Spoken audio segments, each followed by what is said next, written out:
Capítulo 98. 5 anos. Venceu a razão. Fui meus estudos. Passei os 18 anos, os 19, 20, 21 e aos 22 era bacharel em direito. Tudo mudara em volta de mim. Minha mãe resolvera se envelhecer. Ainda assim, os cabelos brancos vinham de má vontade, aos poucos e espalhadamente. A touca, os vestidos, os sapatos rasos e surdos eram os mesmos de outrora. Já não andaria tanto de um lado para o outro. Tio Cosme padecia do coração e ia descansar. A prima Justina estava apenas mais idosa. José Dias também, não tanto que me não fizesse a fineza de ir assistir à minha graduação e descer comigo a serra, lépido e viçoso, como se o bacharel fosse ele próprio. A mãe de Capitu falecera. O pai aposentara-se no mesmo cargo em que quis dar demissão da vida. Escobar começava a negociar em café depois de haver trabalhado 4 anos em uma das primeiras casas do Rio de Janeiro. Era a opinião de prima Justina que ele afagara a ideia de convidar minha mãe a segundas núpcias, mas se tal ideia houve, cumpre não esquecer a grande diferença de idade. Talvez ele não pensasse em mais que associá-la aos seus primeiros contratos comerciais, e de fato, a pedido meu, minha mãe adiantou-lhe alguns dinheiros, que ele lhe resistiu logo que pôde. Não sem este remoque. Dona Glória é medrosa e não tem ambição. A separação não nos esfriou. Ele foi o terceiro na troca das cartas entre mim e Capitu. Desde que a viu, animou-se muito no nosso amor. As relações que travou com o pai de Sancha estreitaram as que já trazia com Capitu e fê-lo servir a ambos nós como amigo. A princípio, custou-lhe a ela aceitá-lo. Preferia José Dias, mas José Dias repugnava-me por um resto de respeito de criança. Venceu Escobar, posto que, vexada, Capitu entregou-lhe a primeira carta, que foi mãe e avó das outras. Nem depois de casado suspendeu ele o obséquio, pois ele casou, e adivinhe com quem? Casou com a boa Sancha, a amiga de Capitu, quase irmã dela, tanto que alguma vez, escrevendo-me, chamava esta sua cunhadinha. Assim se formam as afeições e os parentescos, as aventuras e os livros. Capítulo 99. O filho é a cara do pai. Minha mãe, quando eu regressei bacharel, quase estalou de felicidade. Ainda ouço a voz de José Dias lembrando o Evangelho de São João e dizendo ao ver-nos abraçados: Mulher, eis aí o teu filho. Filho, eis aí a tua mãe. Minha mãe entre lágrimas. Mano Cosme é a cara do pai, não é? Sim, tem alguma coisa. Os olhos, a disposição do rosto é o pai, um pouco mais moderno, concluiu por chalaça. E diga-me agora, mana Glória, não foi melhor que ele não teimasse em ser padre? Veja se este Peralta daria um padre capaz. E como vai o meu substituto? Vai indo, ordena-se para o ano, respondeu tio Cosme. Hás de ir ver a ordenação. Eu também, se o meu senhor coração consentir. É bom que te sintas na alma do outro, como se recebesse em ti mesmo a sagração. Justamente, exclamou minha mãe. Mas veja bem, mano Cosme, veja se não é a figura do meu defunto. Olha, Bentinho, olha bem para mim. Sempre achei que te parecias com ele. Agora é muito mais. O bigode é que desfaz um pouco. Sim, mana Glória, o bigode realmente, mas é muito parecido. E minha mãe beijava-me com uma ternura que não sei escrever. Tio Cosme, para alegrá-la, chamava-me doutor. José Dias também, e todos em casa. A prima, os escravos, as visitas, Pádua, a filha, e ela mesma repetia-me o título. Capítulo 100. Tu serás feliz, Bentinho. No quarto, desfazendo a mala e tirando a carta de bacharel de dentro da lata, ia pensando na felicidade e na glória.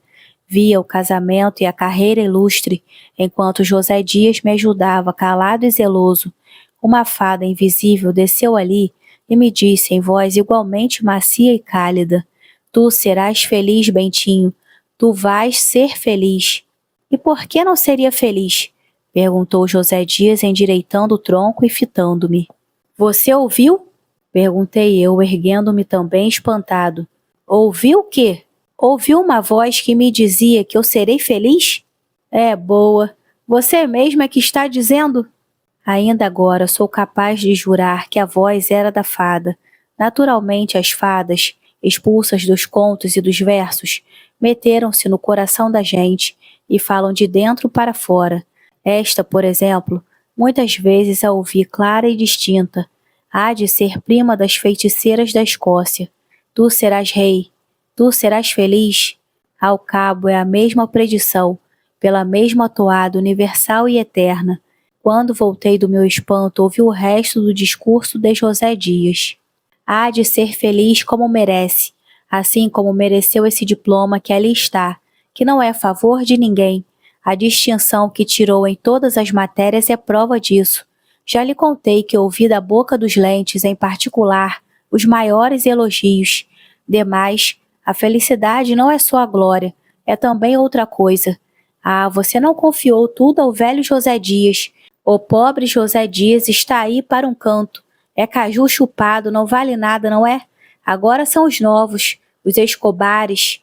Tudo bem, não lhe nego que é moço e muito distinto, também trabalhador, e marido de Truz, mas enfim, velho também sabe amar. Ora, mas que é isso? Que há de ser? Quem é que não sabe tudo?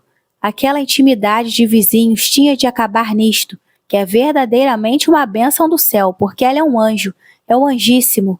Perdoe a cincada, Bentinho, foi um modo de acentuar a perfeição daquela moça.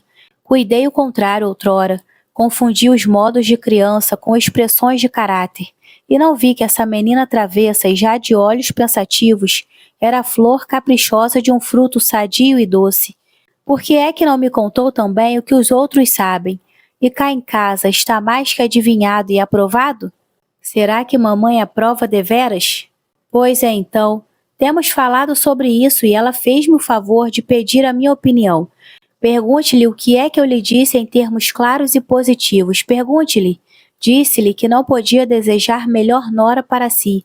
Boa, discreta, prendada, amiga da gente, e uma dona de casa que não lhe digo nada. Depois da morte da mãe, tomou conta de tudo. Pado agora se aposentou. Não faz mais que receber o ordenado e entregá-lo à filha. A filha que distribui o dinheiro, paga as contas, faz o rol das despesas, cuida de tudo, mantimento, roupa, luz. Você já a viu o ano passado, e quanto à formosura você sabe melhor que ninguém. Mas deveras, mamãe consultou o senhor sobre o nosso casamento? Positivamente não. Fez-me o favor de perguntar se Capitu não daria uma boa esposa. Eu é que na resposta falei nora, e Dona Glória não negou, e até deu um ar de riso. Mamãe sempre que me escrevia falava de Capitu. Sim, você sabe que elas se dão muito bem, e por isso é que sua prima anda cada vez mais amuada. Talvez agora case mais depressa. Prima Justina? Não sabe? São contos, naturalmente. Mas enfim, o doutor João da Costa enviuvou há poucos meses, e dizem, não sei, o protonotário é que me contou, dizem que os dois andam meio inclinados a acabar com a viuvez entre si, casando-se. Há de ver que não há nada, mas não é fora de propósito. Conquanto ela sempre achasse que o doutor era um feixe de ossos, só se ela é um cemitério, comentou rindo, e logo depois disse séria, digo isto por gracejo. Não ouvi o resto, ouvia só a voz da minha fada interior que me repetia, mas já então sem palavras, tu serás feliz, Bentinho. E a voz de Capitu me disse a mesma coisa com termos diversos, e assim também a de Escobar, os quais ambos me confirmaram a notícia de José Dias pela sua própria impressão. Enfim, minha mãe, algumas semanas depois, quando lhe fui pedir licença para casar, além do consentimento, deu-me igual profecia, salvo a redação própria de mãe. Tu serás feliz, meu filho. Capítulo 101. No céu. Pois sejamos felizes de uma vez, antes que o leitor pegue em si, morto de esperar, e vá espairecer a outra parte. Casemo-nos. Foi em 1865, uma tarde de março, que por sinal chovia. Quando chegamos ao alto da Tijuca, onde era o nosso ninho de noivos, o céu recolheu a chuva e acendeu as estrelas. não só as já conhecidas, mas ainda as que só serão descobertas daqui a muitos séculos. Foi grande fineza, e não foi a única que São Pedro, que tem as chaves do céu, abriu-nos as portas dele, fez-nos entrar, e depois de tocar-nos com o báculo, recitou alguns versículos da sua primeira epístola. As mulheres sejam sujeitas a seus maridos, não seja o adorno delas o enfeite de cabelos riçados ou as rendas de ouro, mas o homem que está escondido no coração. Do mesmo modo, vós, maridos, coabitai com elas, tratando-as com honra, como a vasos mais fracos, e herdeiras convosco da graça da vida. Em seguida, fez sinal aos anjos e eles entoaram um trecho do cântico, tão concertadamente que desmentiram a hipótese do tenor italiano se a execução fosse na terra, mas era no céu. A música ia com o texto como se houvessem nascido juntos, à maneira de uma ópera, e depois visitamos uma parte daquele lugar infinito. Descansa que não farei descrição alguma, nem a língua humana possui formas idôneas para tanto. Ao cabo, pode ser que tudo fosse um sonho, nada mais natural a um ex-seminarista que ouvir por toda parte latim e escritura. É verdade que Capitu, que não sabia escritura nem latim, decorou algumas palavras como essas, por exemplo: sentei-me à sombra daquele que tanto havia desejado. Quantas de São Pedro, disse-me no dia seguinte que estava por tudo, que eu era a única renda e o único enfeite que jamais poria em si, ao que eu repliquei que a minha esposa teria sempre as mais finas rendas deste mundo.